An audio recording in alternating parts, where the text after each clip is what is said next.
बीते 75 सालों में देश में इलाज कराने के तरीकों में बड़ा बदलाव हुआ है। पहले जहां इलाज हासिल करना बेहद मुश्किल था, वहीं अब हमारा देश दुनिया का सबसे सस्ता दवाखाना बनने को तैयार है। दुनिया भर में दवा सप्लाई करने में अब भारत सबसे आगे निकलता जा रहा है। वैक्सीन के लिए तो दुनिया के कई देश भारत के ऊपर निर्भर है।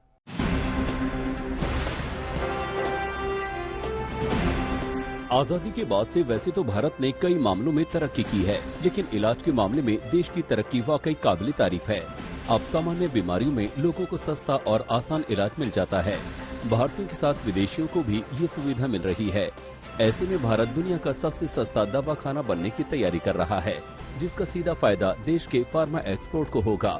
हाल ही में आए फार्मा एक्सपोर्ट के आंकड़ों ने भी भारत की इस क्षेत्र में बढ़ती ताकत का सबूत पेश किया है।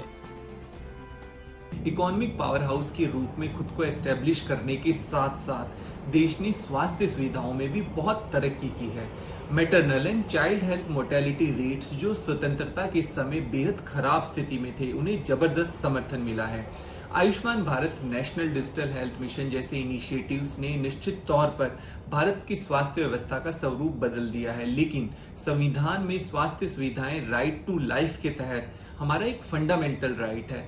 ऐसे में सभी वर्ग के लिए सिर्फ हेल्थ केयर नहीं बल्कि क्वालिटी हेल्थ केयर अफोर्डेबल और एक्सेसिबल होना चाहिए। फार्मा में भारत की तरक्की आगे नई बुलंदियों को चूमने के लिए तैयार है। फार्मा एक्सपोर्ट प्रमोशन काउंसिल के मुताबिक 2030 तक फार्मा निर्यात में सालाना $5 अरब की बढ़ोतरी होगी। 2021-22 में भारत का फार्मा निर्यात $24.47 अरब का था।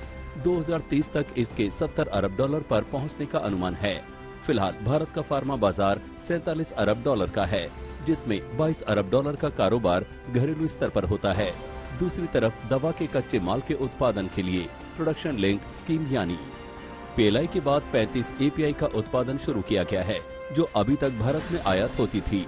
PLI स्कीम के तहत 53 API के उत्पादन के लिए पहचान की गई है और इसके लिए 32 नए प्लांट लगाए गए हैं। भारत हर साल $2.8 अरब का API और दूसरे कच्चे माल का आयात चीन से करता है। वहीं भारत $4.8 अरब के API और दवा के दूसरे कच्चे माल का निर्यात भी करता है। API का उत्पादन होने से भारत फार्मा सेक्टर में आत्मनिर्भर बनेगा। ऐसे में आयुर्वेद का बढ़ता चलन भी भारत के फार्मा सेक्टर को नई ऊंचाई पर ले जाएगा। पिछले 75 सालों में भारत ने फार्मा सेक्टर में महत्वपूर्ण प्रगति की है। भारत ने हेल्थ केयर और फार्मा सेक्टर की ग्रोथ और डेवलपमेंट के लिए इंपॉर्टेंट कदम उठाए हैं और कई जानलेवा बीमारियों को हमने कंट्रोल किया है।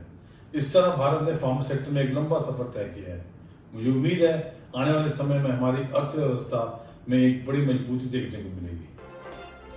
दुनिया भर की फार्मा इंडस्ट्री में देश की धाक जिन वजहों से है, उनमें शामिल है कि भारत दुनिया की 20% जेनरिक दवा का सप्लायर है, दुनिया में लगने वाली 60% वैक्सीन का सप्लायर है, दुनिया के 206 देशों में दवाओं की सप्लाई देश से होती है। यही नहीं, भारत हेपेटाइटिस बी से लेकर HIV और कैंसर जैसी घातक बीमारियों के लिए दुनिया के मुकाबले काफी सस्ती दवा बनाता है। आज तक ब्यूरो।